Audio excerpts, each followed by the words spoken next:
Building expertise that only you can deliver is the dream. It's what every consultant wants, a skill so unique and valuable that clients seek you out specifically. But here's the catch. When your entire business depends on your personal expertise, you've also built yourself the world's most sophisticated trap. Welcome to Calm is the New KPI, where we solve for calm, one KPI, one bottleneck, one business at a time. Imagine this. You're known as the expert in your field. Your work gets rave reviews. Clients tell everyone about the value you provide. But every week, you're staring down the same crunch, that same energy drain, the same bottleneck that keeps you from growing your business in any other direction. That's exactly where Jeremy Enns found himself. Jeremy helps business owners turn their podcasts into actual marketing and revenue engines through deep dive audits that reveal not just what's wrong with the show, but why it's happening and how to fix it. His audits are comprehensive, insightful, and absolutely transformative for his clients. They're also sort of eating him alive. Jeremy delivered 53 audits last year and nearly burned out in the process. Each audit takes about 10 hours of deep listening, analysis, and synthesis, work that genuinely does require his unique pattern recognition skills and deep expertise.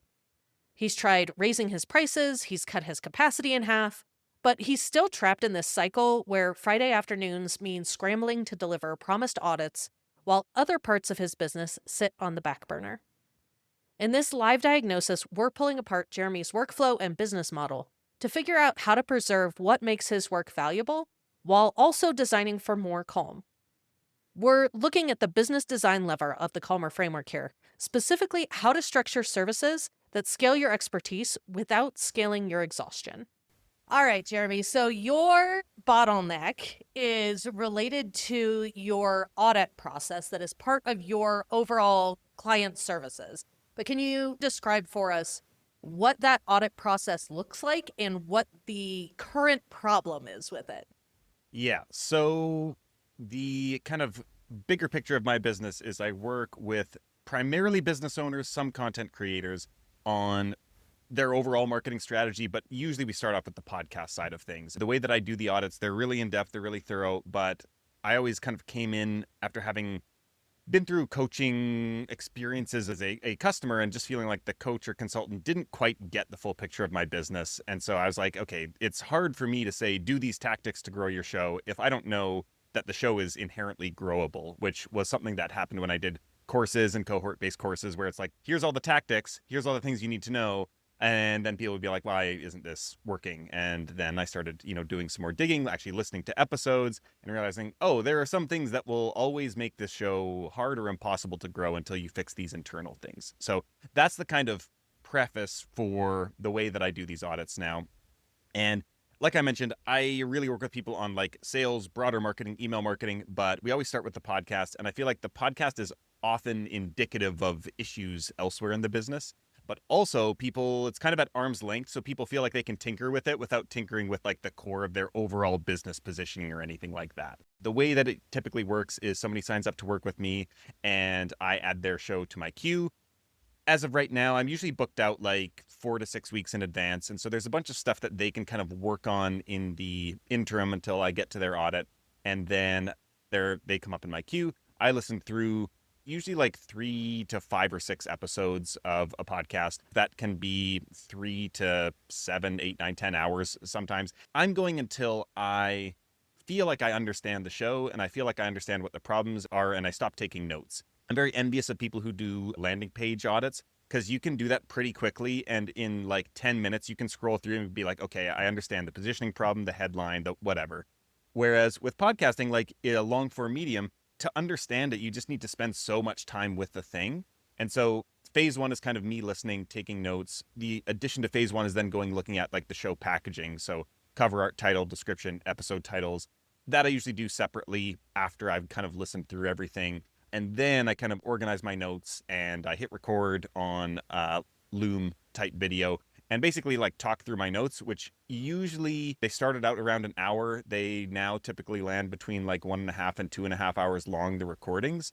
And so they're kind of like very, very exhaustive, and they speak to a lot of low-hanging fruit, and then usually like the bigger picture, deeper problems with the show that also often open up all kinds of questions about the business and the how the show ties into the, and probably your larger marketing strategy ties into your product offerings and all these other things. And so the feedback is phenomenal, and a lot of people find it both a blend of overwhelming and also like very clarifying as to why things weren't working. But there's certainly a lot of time that goes into it on my part. Usually I can get to one a week as I feel like where my mental bandwidth is, but the reason it becomes a bit of a bottleneck is even doing one a week doesn't leave me a ton of mental space to focus on other parts of my business. So when you are doing the audit, talk to me about how that works. If you're doing one each week, what does the workload break down as? Yeah, so if all I was doing was audits and I wasn't trying to work on my business at all in any other way, it would be perfectly fine. Of course, that's not really how business works.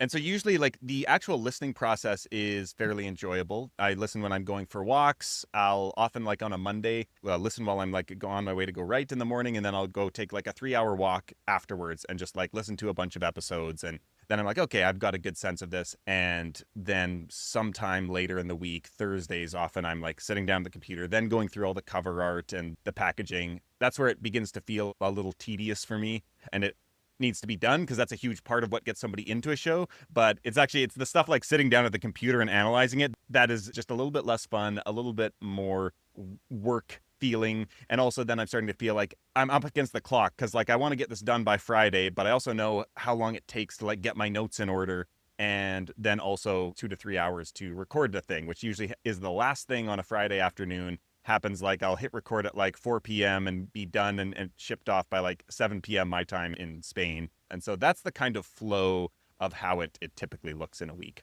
Do you have a goal for number of clients you want to get through? Is there an ideal cadence? Yeah, so there's a few interesting parts to this. So we're recording this mid 2025.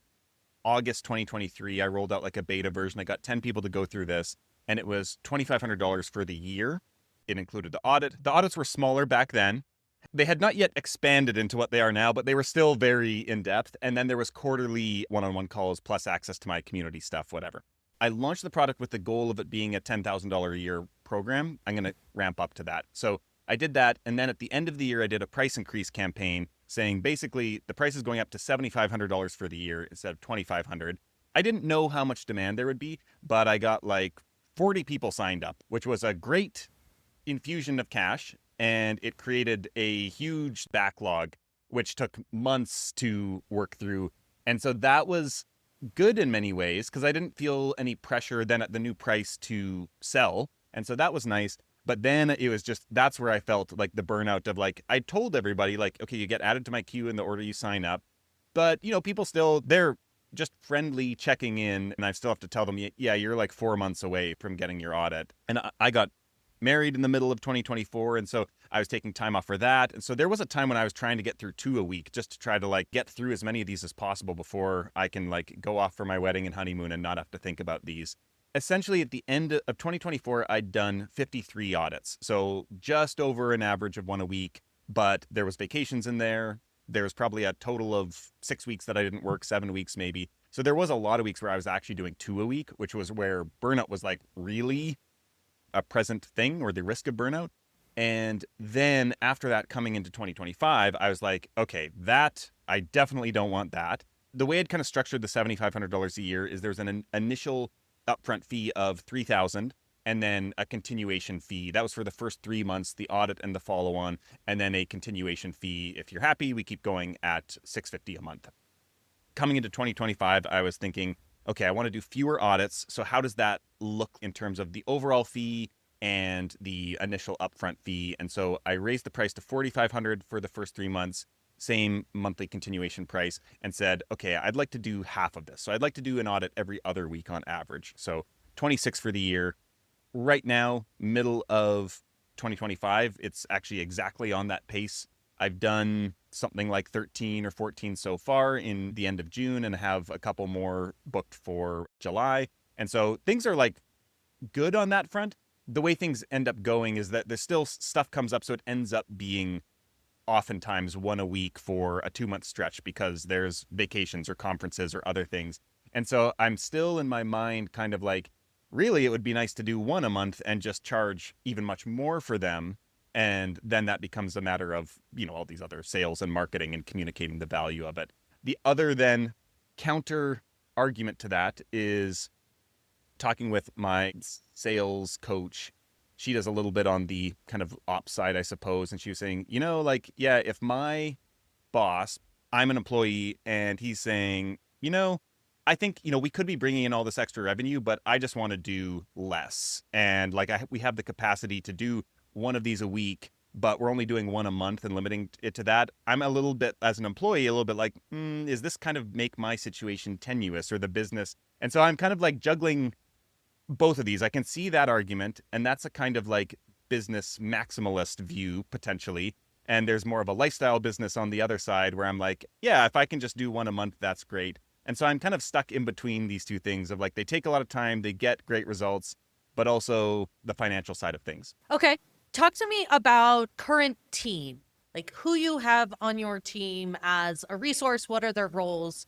What's their areas of expertise? Yeah, so I have a assistant who does a whole bunch of kind of different things for me. She's at around 10 hours a week right now. And she does a lot of back-end podcast uploading and after coaching calls, kind of getting those uploaded in the right places, that type of stuff. Research for all kinds of various projects, like very kind of jack of all trades or Jill of all trades, can do a bunch of stuff. I would say like she's a very creative person. I think a little bit less so maybe on the like marketing, copywriting, things like that. All the creative work is mainly me. She can prep things and is getting a lot better. I'm training her on a lot more like automation and stuff like that. She's not an expert in that, but is interested and curious in all of it.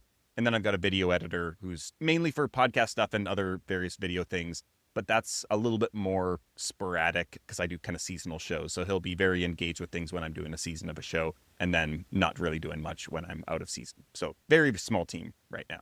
Which direction feels more natural to you in the I want to stay small and have a really nice life versus feeling the impetus to grow for the sake of some other goal, whether that's more money or more team or whatever? Yeah, definitely stay small. You hear of the type of business that's like maybe a like one full-time employee and the founder can be a, mid 6-figure, some even 7-figure, like low 7-figure business. And then you're getting into generally, I think, more contractors, maybe a couple employees. But I'm like, yeah, I would like a highly profitable small team business that requires me to work like 20 hours a week or something like that. And anything above and beyond that is my choice. I think I've become less attached to the idea of growth. Have you ever tried to train someone on your process other than clients? Like, I know you've done a lot of like workshops and training. You have a lot of IP out there about how you think and what you do. But have you ever tried to train somebody to be you? This gets to the real crux of this issue because I've talked to many people about this. People say a few things very commonly. The first thing people say is like, well, can you split up the audit so you only do a part of it? And then other people will say, can you train somebody to do it? I think training is probably more likely an option. I have not tried that, and I'll talk through both routes as I've thought through them. So the first option of breaking up the audits, I think part of the magic of the audits is that there is a synthesis of everything. It's not like if I audit the show and somebody else does the cover art and packaging and titles, then they can't really speak to like, oh, well, this isn't really what this episode is about. Like the title is not a good hook for what the show is. It's all just connected. And so that's where I have often thought, I don't think that that is actually really doable. And so that's why I've kind of discounted or leaned away from that in the past. In terms of training someone, this is where I'm like, very aware that there's at least a potential for hubris, if not certainly outright. But I have not really seen many people in the podcast world who can do what I do. I think there's a very unique skill in being able to see what the person is trying to do and see who the person is behind it. Because like podcasting is there's such a part of the human that needs to come through. And so it's not just technical. It's not just like follow steps. It's like, I see what you, Susan, are trying to do with the show, and I can see your personality, and I can see how you're thinking about this. And then I can see how this could be expressed in a show and how it's currently being expressed in a show. There are a few people who could do this really well, and mostly they run like big agencies or work with like big brands and get paid lots more than I do to develop show ideas. And so I think it's trainable to some extent, but I think it takes a very unique set of skills on the like human empathy, pattern recognition, technical podcast, deep understanding of how that works and psychology. I've ended up in this somehow place of being able to synthesize all these things that are just embodied in me. And then I'm like, where would I even start with finding that person who can do all these things well, who could also like, I could subcontract to, or could be an affordable option as well. That feels like the sticking point. So I would agree with both of those things. I think my brain tends to work similarly to how your brain works, which is we kind of intake a lot of information and see connections where other people don't see connections. And that is a skill set that I don't know that you actually can train into something. Like, your brain kind of either sees connections where other people see none, or it doesn't. And so I think splitting up the analysis, I agree, really weakens the ability to get a really solid understanding of what the business is, what the podcast is supposed to be, what it's supposed to do.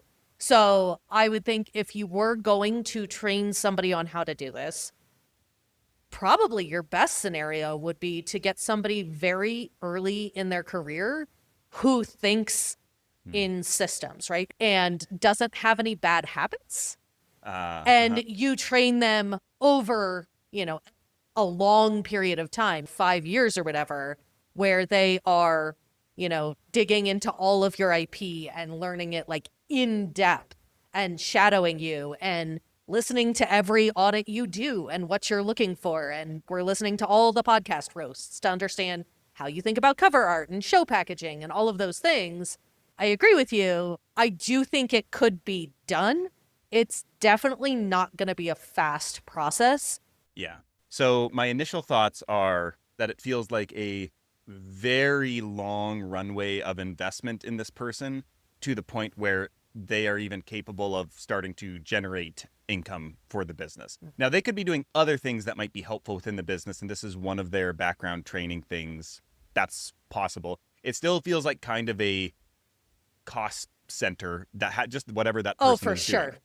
That's the first thought, which, not that that's the wrong decision. Like, the longer term you look, the more appealing that decision is. The second thing is then, okay, investing in that person and helping them develop a very high value skill set. What's then keeping them here after 3 years? They get these skills, and maybe by that point I'm personally charging 10x what I am now and can still feed them work at my current rate that they might not have the client pipeline, or maybe they don't want to be an entrepreneur. Those are the two things that come up to mind first for me. Yeah, so I would think about it as you're either looking for somebody who really has absolutely no interest in running their own business. They just love podcasts. They want to be in it all day. And this could be the dream job for somebody. You convince them to continue to work with you via really good compensation, and they get to do work that's really fun.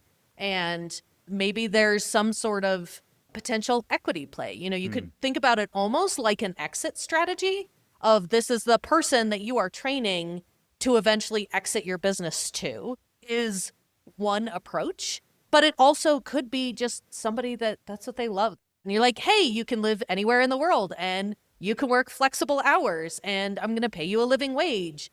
That buys a lot of loyalty.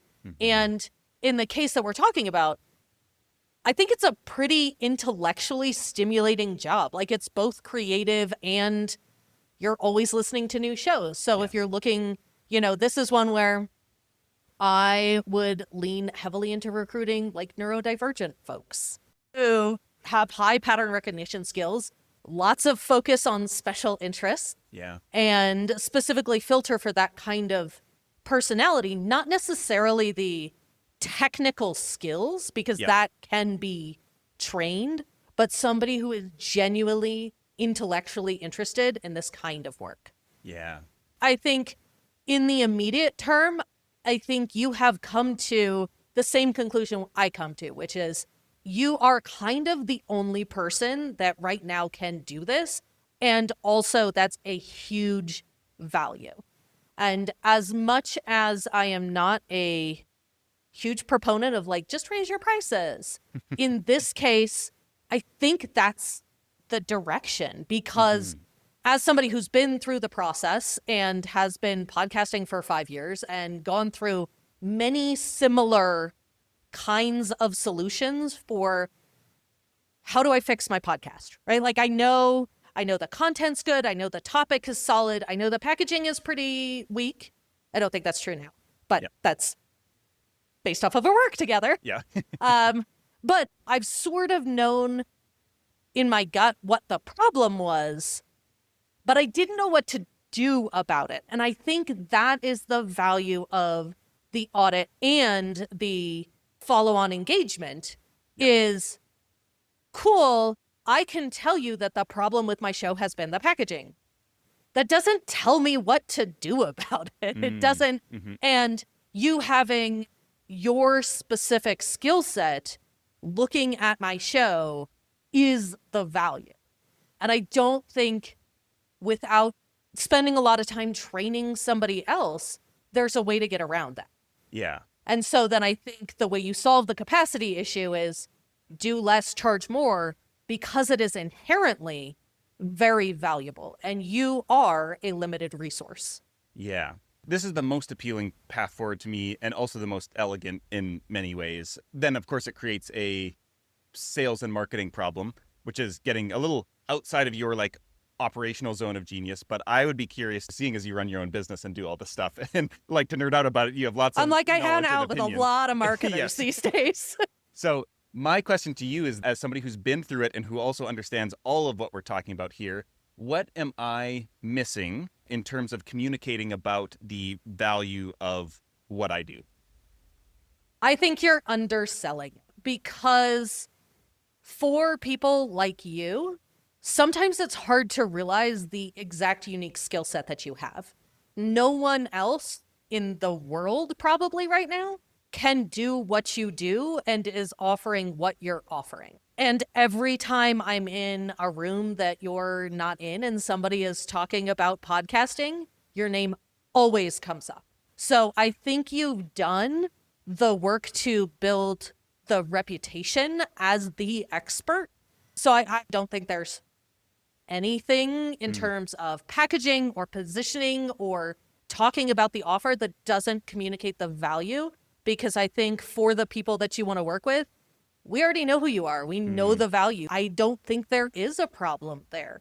Have you pitched it to people and they're like, I don't get the value? No, I think there is a gap in expectation from, so what's interesting is people will sign up for it, and then when they get the audit, they'll be like, oh, I didn't realize this is what I was getting, which is a bit interesting, where it's like my messaging is strong enough to sell and to get the sales, but there is a gap when people get the audit and they're like, oh, like I thought I was going to get value. I got like 10x what I thought I was going to get. And so there I'm like, I will agree with that. yes, I will and so agree with that. That's more where I'm like, how do I communicate that? I think part of what I'm wondering is like, it's hard to say like, I'm the only one who can do this, because that's my statement. There's some things that you can't know until you experience it. And so that's where I'm like, what do I need to do to make this more visible? I think like one thing is just asking past clients, would you be okay if I shared your full audit with my newsletter? That's absolutely my first thought is, yeah, because you're right. I did expect you to be able to solve my problem. When I came in, I knew that you would look at the show and you'd be like, oh, clearly this is what you're supposed to do. Like that was my expectation of the value from the audit. What I did not expect was to have that feedback be super specific and really felt immediately actionable. I didn't expect it to then trickle down to my business. Like we are changing things that are building different fundamental structures in my business. I mean, the part that I love is that makes it very efficient, right? There's Right. less work for me. It actually enables my business to be calmer and the production of my podcast and how it works in my ecosystem to make things like that was completely unexpected. I also did not expect the video to be like an hour and 45 minutes or Right. whatever. Like when I was like, oh, cool, the audit. And then I like hit play and then I looked at the time and I was like, I'm going to have to come back to the, like, I have to actually like set some time aside to interpret this. So I do think sharing audits, whether that's in the newsletter or whether it's part of the sales process, or even it could be its own channel. You know, it could be a YouTube show, it could be a podcast, because I do think there is value in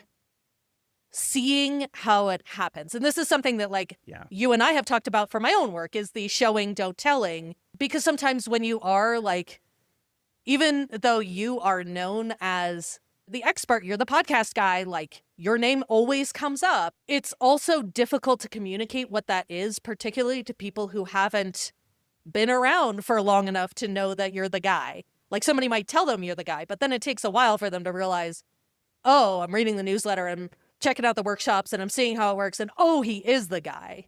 Yeah. That's good to get your validation of that, because that has felt like a likely, most probable like path forward in terms of like raising prices, and the necessary step before that is building demand and communicating value. I think creates more demand, less availability, and higher perceived value obviously allows me to charge more. That actually feels like the easiest approach here. I think it's the easiest. The only thing to think about is it works most of the time in most markets. Also, you might find a ceiling because of your particular customer where they are doing podcasting, but a lot of the times that's podcasting for the purpose of selling their services or their course or something else. They're not actually making money directly from the podcast. Which means you might run into a ceiling, and then you know, you may need to pull in one of the other strategies. But I think you have a lot of, you likely have a lot of room to move, particularly if you might think about structuring it, not opposite the way that you're structuring it right now, but where you have a decent chunk of change up front for the audit and kind of onboarding. If you start hitting ceilings, you can shift some of the pricing to the monthly pricing and probably get your ceiling a little bit higher. So let me present one other thing I've thought about. I've already started doing this a little bit, and I wonder if there's more opportunity. I used to also do like a basic website audit, so homepage, podcast page, show notes. Then I realized like those don't tend to be the priorities for most people. It's kind of like outside of what they signed up for, so they might not even really take my feedback to heart. And I also saw a little bit, people would get preoccupied with the website, and I'm like, you probably don't have enough traffic, especially for shows that have website traffic. A lot of times they're way underutilizing their website, and it's like, this could be a way to get more people in the show. But I essentially punted that to say, we will talk about this if and when it becomes a priority, but we're starting with the podcast. My sense is now that the current version of the audit, which you went through, is everything's tight and tied together. But my other thought has been, are there ways of spacing out even any of those components into a, first we'll focus on this, and then 2 months from now, we'll focus on this? Or do you feel like, no, this all felt like it needed to go together? I actually think that is an interesting approach, because one of the results of how comprehensive it was I did feel a little bit overwhelmed at like, oh man, I have a solid show, but like there's so much work here. So I think you could potentially split it into, I mean, kind of what natively has ended up happening with our work together is there was the show itself. And then how does that show impact the business piece? So the first thing we worked on was like, hey, yeah, I probably need to rename my show. If I rename my show, I have to do new cover art. I'm going to play around with the format. And a lot of that can, I think, be done independently without necessarily figuring out up front how to integrate that in the business. So I think you could split those pieces off for sure. And it seems like a lot of the time when you are working on a new show, there are like fundamental issues with the show, because that's kind of your whole thing, is that if your show's not growing, there is something that is an issue, because shows that are growable grow. Yeah. You have to fix whether that's, the content or the topic or the packaging. And so I think that is one where it would feel less overwhelming. It's one where I was coming into it, I had a pretty solid hypothesis of what was wrong. You came to some of the same conclusions, and then there were other ideas that we've been working on. But I guess we're like 3-4 months into it. And now we're starting with, what do I need to build in my business to now connect this very solidly growing show to actual business outcomes? To me, that felt like 2 phases, really. Yeah, it's interesting because like the audit is the bottleneck in my business, but it's part of this larger thing that I'm also sorting out, because I really started in the podcast specific, like that's what we worked on.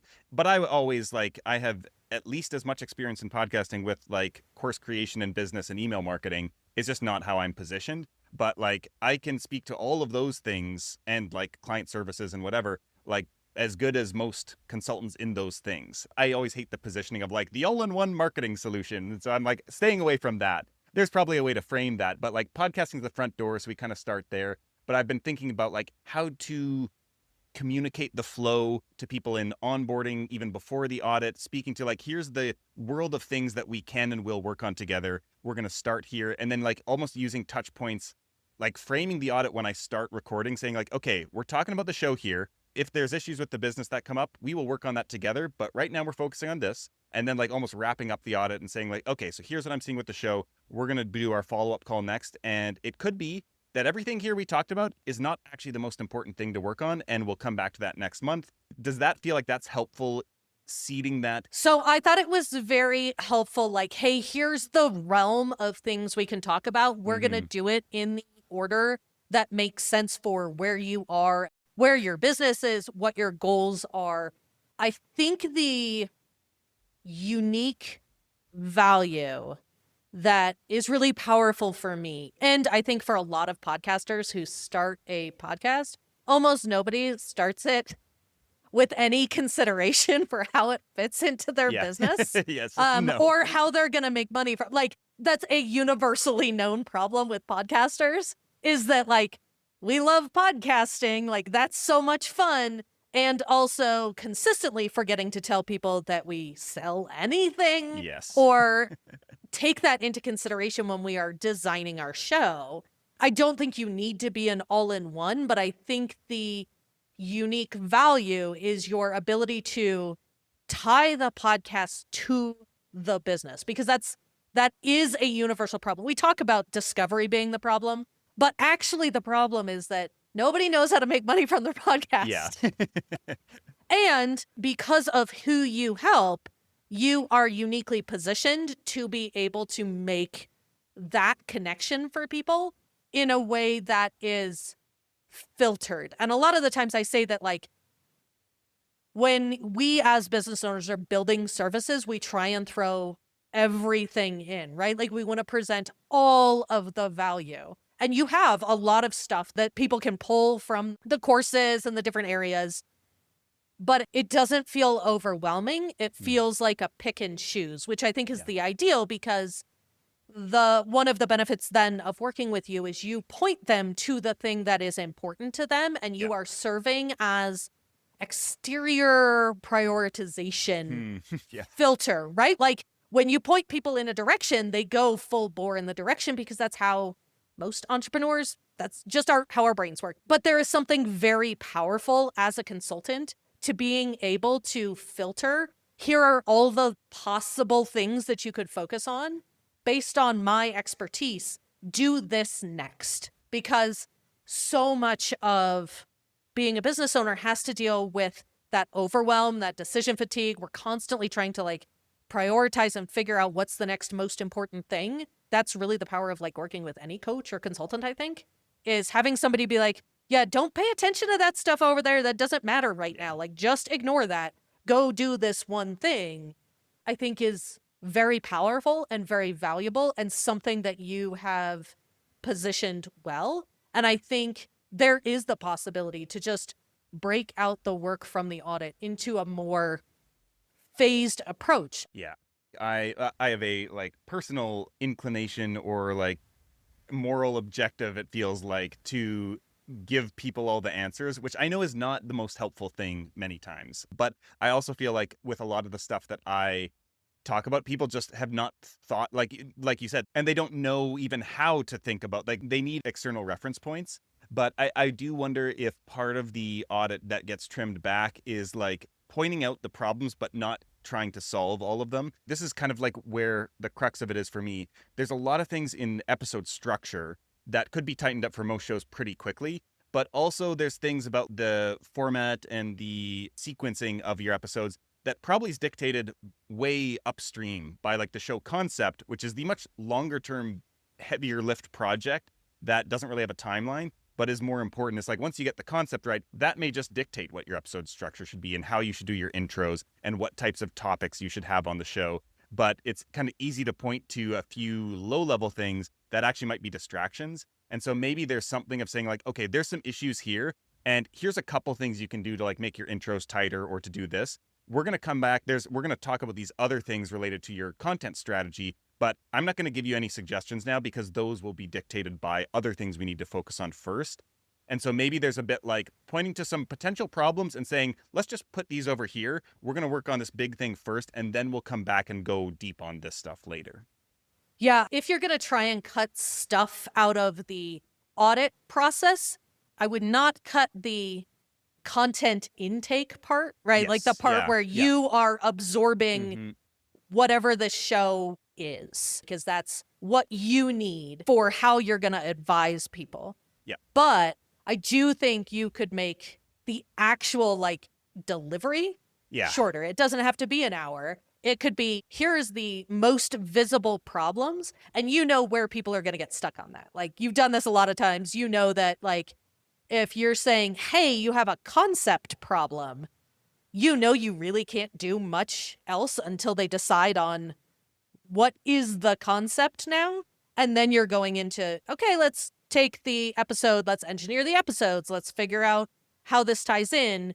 But maybe the piece to shorten it is here's your top priority right now, and we'll get into the rest of it later. Because you still see all of the other problems, but some of the choices they're going to make after the audit will then impact the next most logical step.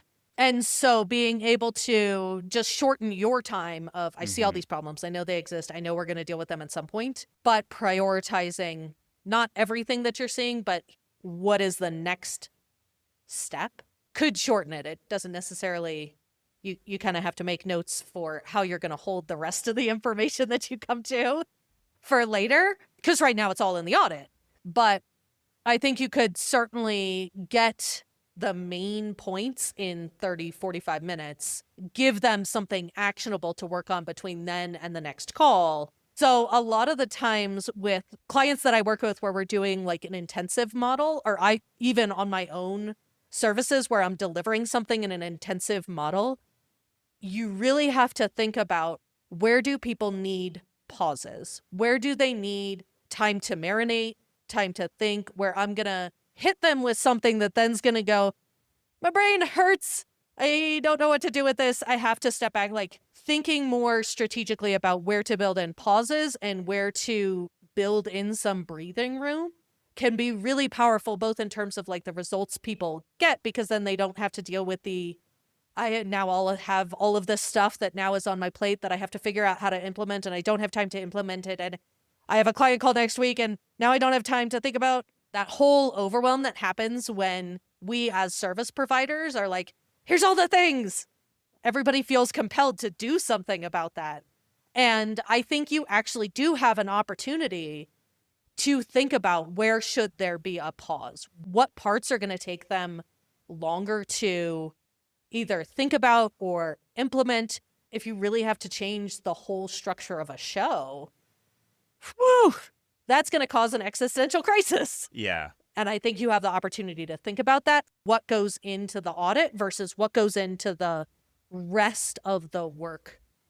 And I would think about, how do you shift that? Because we're talking about the audit, but what this actually is for the most part, like a year-long coaching program with you, where the audit is just kind of the kickoff.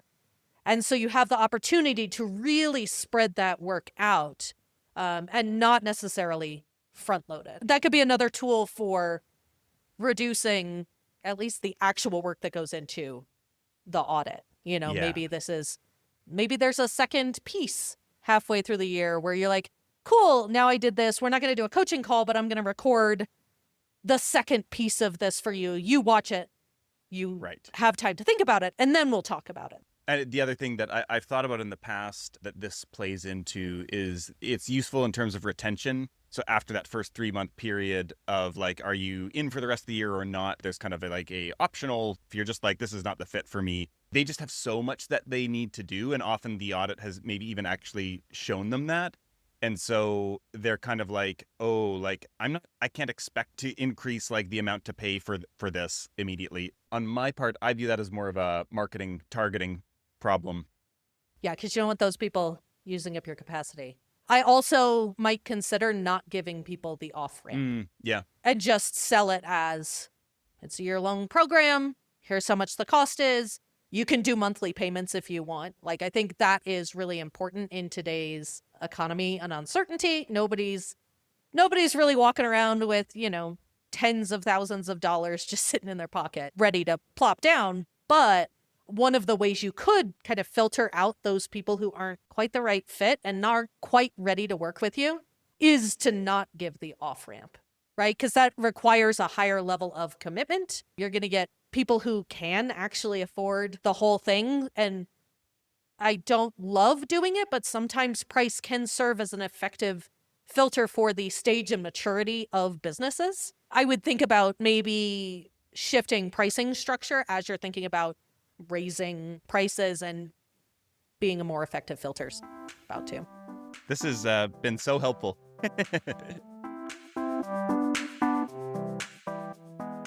What Jeremy and I worked through wasn't just about audit optimization. It was about recognizing when your unique value is also your biggest constraint. We focused on 2 key levers from the Calmer framework. First, business design. Jeremy's challenge isn't that his audits aren't valuable. They actually deliver incredible results.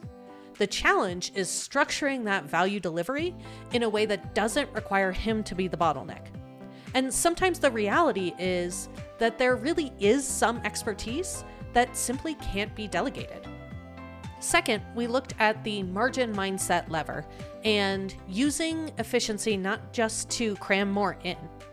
Jeremy's path to bigger margins means doing less, charging more, and spreading the delivery of his insights across time instead of front-loading everything into one overwhelming audit. The core insight here is that when you have truly unique expertise, the solution isn't always to scale it through other people. Sometimes the calmer path is to embrace that limitation and design your business around it. So fewer clients, higher prices, better boundaries. If you're having a similar struggle, here's a few paths for you to consider. You could think about potentially phasing your service delivery. If you're delivering really comprehensive services that might feel a little overwhelming to you and your clients, you could consider taking your most intensive offering and try and identify a natural break point, something where you could pause or maybe slow down delivery. Maybe it's after the diagnosis, but before the solutions, or after the foundational fixes, but before the advanced strategy. That pause can give both you and your client time to breathe, and it often leads to better results. You might also consider not front-loading all your most valuable insights. So if you look over the course of your service delivery, are there pieces that could be moved further out in the process or potentially spread out? Sometimes the best, most valuable service design, it's not giving everybody everything up front, it's giving them what they need when they're ready for it. Thanks for listening, and remember, sometimes the calmest thing you can do is stop trying to scale everything and start designing around your actual constraints.